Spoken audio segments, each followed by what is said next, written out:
السلام علیکم۔ اردو چلترنگ میں خوش آمدید۔ ایک نئے افسانے کے ساتھ حاضر ہوں۔ اماں جان، آخر کب تک میں کولہو کا بیل بنا رہوں گا؟ سمجھاتی کیوں نہیں آپ ارسل کو؟ بزنس آخر یہ کون سا بزنس ہے جو وقت کھائے جا رہا ہے؟ اگل کچھ بھی نہیں رہا۔ ارسل کی پتہ نہیں کل کب آئے گی جب میرا محنت کر کر کے بھرکس نکل جائے گا۔ ساتھ نے اماں جان کے ہاتھ پر خرچ رکھتے ہوئے ہر ماہ کی طرح اپنی بھڑاس نکالی۔ کیا ہو گیا ہے ساتھ تمہیں؟ تمہارا چھوٹا بھائی ہے ارسل، کر تو رہا ہے وہ کوشش۔ آج اگر وہ تمہارا دست نگر ہے تو اللہ اسے ضرور اس قابل کرے گا کہ تمہیں بھی کوئی ضرورت پڑی تو وہ ایک لمحہ بھی نہیں سوچے گا مدد کرنے میں۔ بس تھوڑا صبر کرو اور اسے اتنی باتیں نہ سنایا کرو۔ اماں جان نے سعد کو سمجھانے کے لیے ناسان انداز اختیار کیا۔ انہیں سعد کے الفاظ اور لہجہ ہرگز اچھے نہیں لگے تھے۔ اوہ، تو وہ میری مدد کرے گا، پہلے اپنی مدد تو کر لے، یہی بڑی بات ہوگی۔ سعد کا انداز ہنسی اڑانے والا تھا۔ اماں جان نے تعصب اور دکھ سے بڑے بیٹے کو دیکھا جو کتنے چھوٹے دل کا مالک تھا۔ ارسل بیٹا، آج مجھے بتا ہی دو، آخر کب تم اس قابل ہوگے کہ گھر میں کچھ خرچ دے سکو؟ سعد آخر کب تک تنہا ذمہ داریاں نبھائے گا؟ اماں جان نے آفس کے لیے تیار ہوتے ارسل کو آڑے ہاتھوں لیا تھا۔ وہ نہیں چاہتی تھی دونوں بھائیوں کے درمیان خرچے کے معاملے میں انبن ہو۔ اماں جان پلیز صرف 6 ماہ دے دیں، پھر دیکھیے گا پیسہ ہی پیسہ ہوگا۔ ارسل کا لہجہ التجائیہ تھا۔ ٹھیک ہے، صرف 6 ماہ، یاد رکھنا اب مزید مہلت نہیں ملے گی۔ اماں جان نے بھی سخت لہجے میں وارننگ دی تھی۔ وہ ارسل کے سسرال والوں کی وجہ سے بھی آج کل کافی پریشان تھی۔ ہمسائے میں ارسل کا سسرال تھا۔ صوفیہ ارسل کی محبت اور چاہت تھی، بلکہ دونوں ایک دوسرے کو چاہتے تھے۔ دونوں کی پسندیدگی اور محبت دیکھتے ہوئے گھر والوں نے انہیں منگنی کے رشتے میں باندھ دیا تھا۔ 2 سال ہونے کو تھے ان کی منگنی کو۔ ارسل کا کاروبار نہیں چلا تھا، وہ جوں کا توں تھا۔ ارسل کی صوفیہ سے تقریباً ہر روز ملاقات ہوتی۔ وہ بھی اب ارسل کو باتیں سنانے لگی تھی۔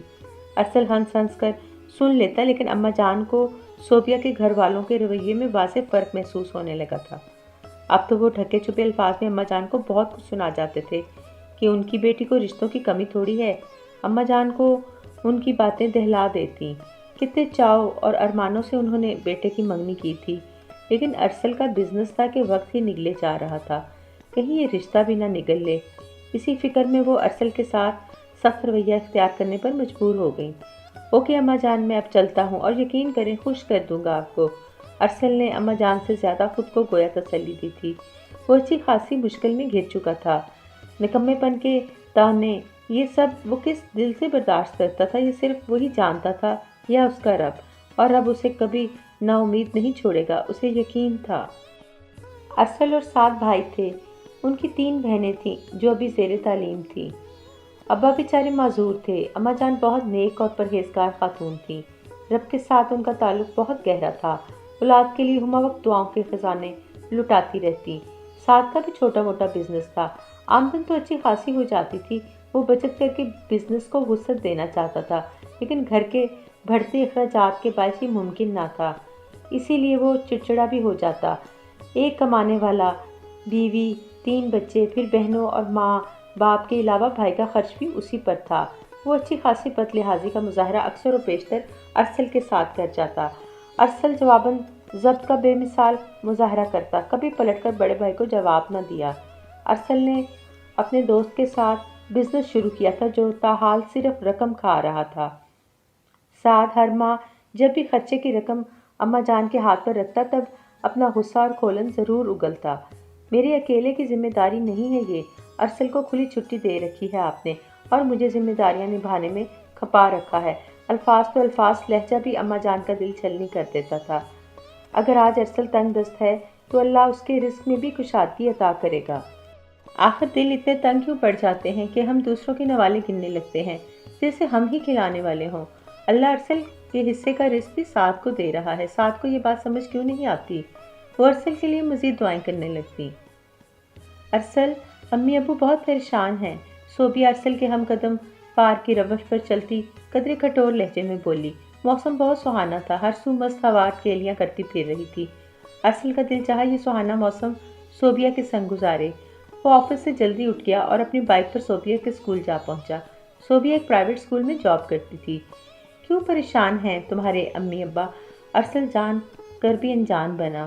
تم اچھی طرح جانتے ہو ارسل وہ کیوں پریشان ہے۔ اب کہ صوبیہ کا لہجہ سرد تھا، ارسل کو صوبیہ کے انداز اور لہجے نے دکھ پہنچایا تھا۔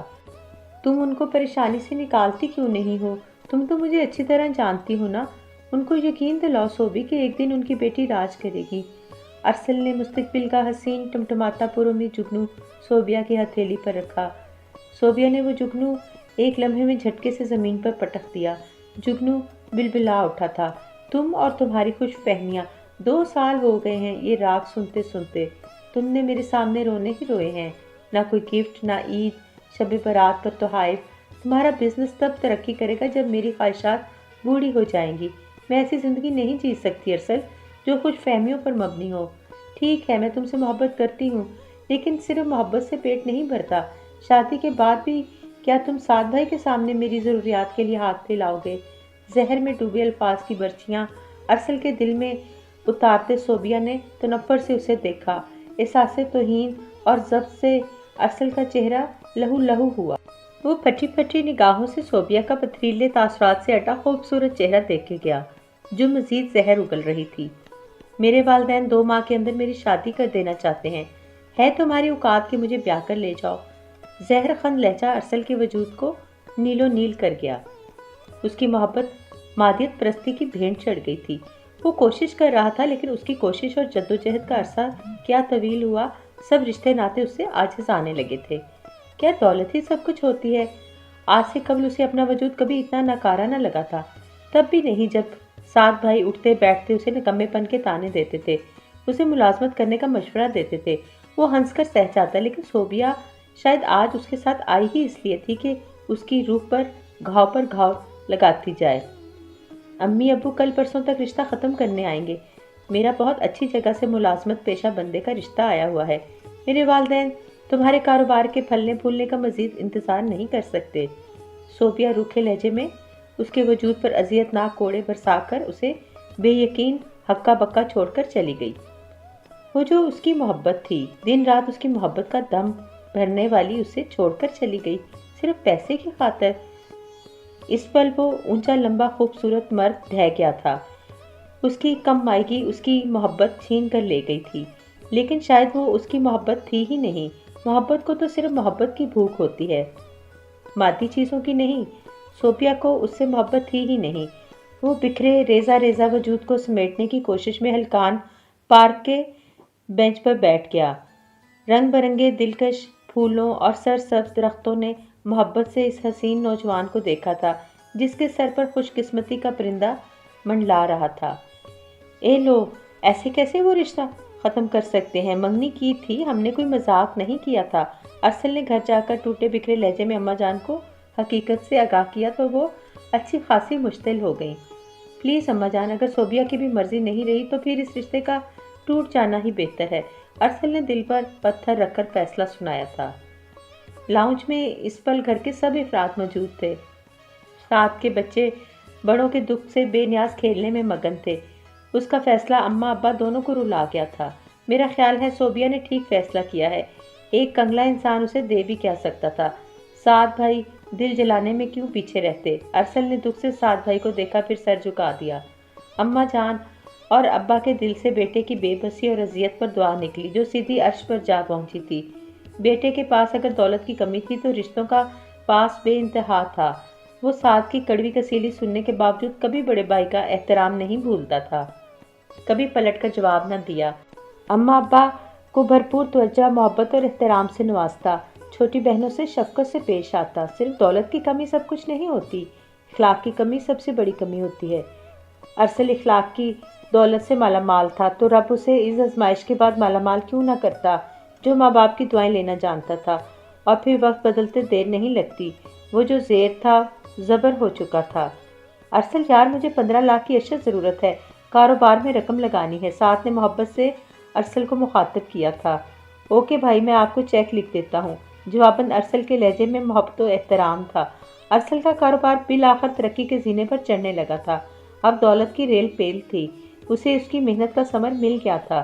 ماں باپ کی دعائیں شامل حال تھیں، اماں ابا بہنیں خوش تھیں تو سعد اپنی باتوں پر بے حد شرمندہ۔ ارسل نے گھر کا سارا خرچ اپنے ذمے لے لیا تھا۔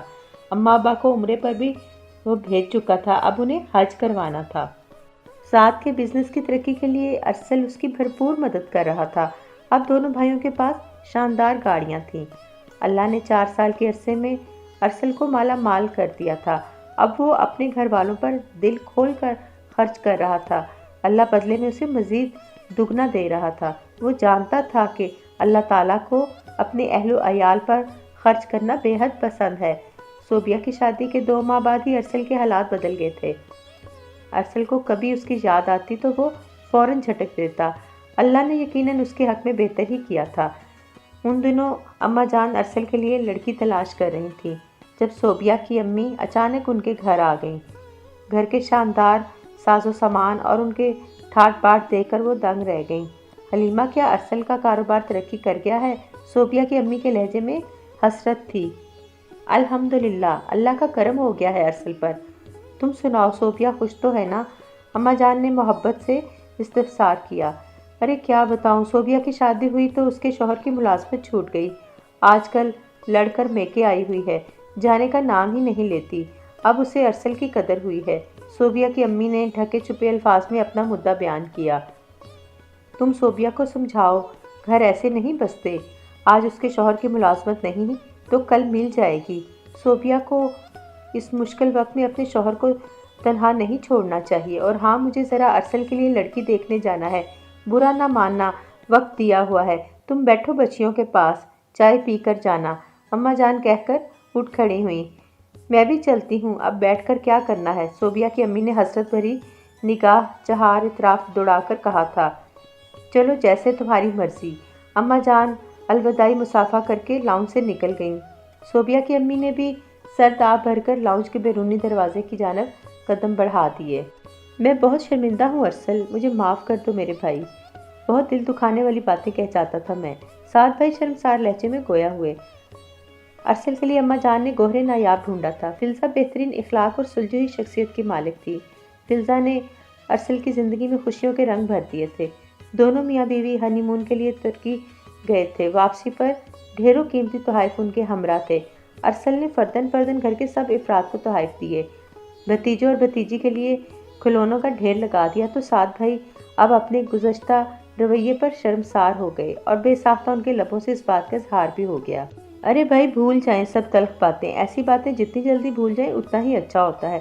میں تو کب کب بھول چکا، ارسل نے جواباً محبت بھرے لہجے میں کہہ کر بڑے بھائی کو مزید شرمندگی کے سمندر میں دھکیل دیا۔ اس نے بھی گھر کی ذمہ داریاں نبھائی تھیں، لیکن جتا جتا کر جس کا اجر تو اسے کیا ملتا، الٹا دل کی تنگی بڑھنے لگی تھی۔ جب دل کی تنگی بڑھنے لگے تو رزق بھی تنگ ہونے لگتا ہے۔ اللہ جتانے والوں کو پسند نہیں کرتا۔ سعد کو بھی بس اللہ کو خوش کرنا تھا، اپنے سے وابستہ رشتوں کا دل سے خیال رکھ کر۔ اماں ابا اپنے دونوں بیٹوں کو ہنستا مسکراتا شاد دیکھ کر خوش تھے۔ وقت نے ثابت کر دیا تھا کہ اس کا پہیہ ہمہ وقت گردش میں رہتا ہے، وہ کبھی نہیں ٹھہرتا۔ وقت کا پہیہ کبھی کسی کی ایک حالت پر قائم نہیں رہتا، اس لیے کبھی کسی کا دل نہ دکھاؤ اور نہ کبھی کسی کو کم حیثیت ہونے کا طعنہ دو اور نہ اپنے مال پر اتراؤ، کیونکہ وقت کبھی کسی پر مہربان ہوتا ہے تو کبھی کسی پر۔ یہ تو بڑے ظرف والے ہوتے ہیں جو اپنا رویہ ایک سا رکھتے ہیں، چاہے وہ زیر ہوں یا زبر۔ Please subscribe my channel.